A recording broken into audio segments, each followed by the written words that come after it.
Welcome to Middle East Minute by Al Monitor. From our studio in New York, I'm Adam Lucente. Here are the headlines we're looking at across the region. Today is Tuesday, July 21st, 2026.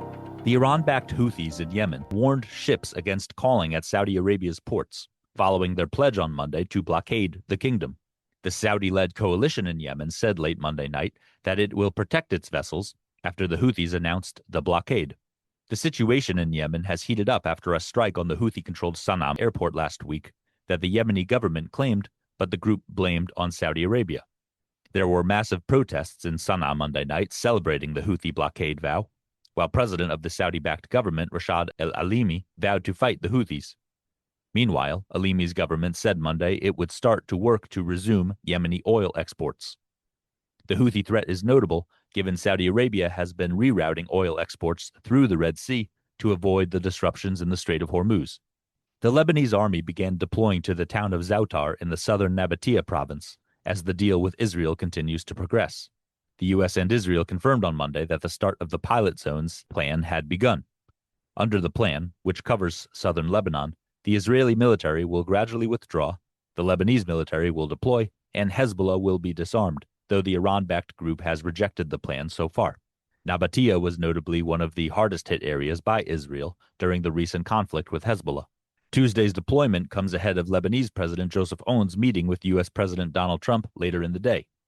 Aoun's visit is the first by a Lebanese head of state since 2009, and Reuters reported he will present a proposal on disarming Hezbollah and an Israeli withdrawal to Trump. Iranian Interior Minister Iskandar Momeni held meetings with mediators in Pakistan following renewed Pakistani efforts to revive the deal between the U.S. and Iran. Iran's IRGC said it struck U.S. targets in Bahrain, Jordan, and Kuwait overnight, adding that two tankers that allegedly sought to sail an unauthorized route through the Strait of Hormuz had sustained explosions, without specifying whether they were targeted or had hit mines or something else. The U.S. military concluded another round of strikes against Iran overnight, marking the 10th straight day of hostilities between the two. CNN reported on Monday that the U.S. is sending additional fighter jets to the Middle East, while the Israeli outlet Ynet reported on Tuesday that U.S. refueling aircraft are currently remaining in Israel for the time being.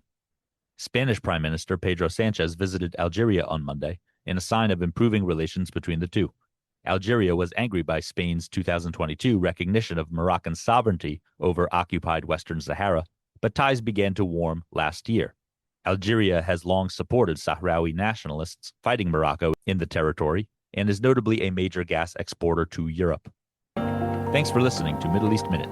For the links to these stories and to keep up with headlines from across the region, visit almonitor.com and subscribe to Middle East Minute on Apple, Spotify, or wherever you get your podcasts. Until next time, I'm Adam Lucente.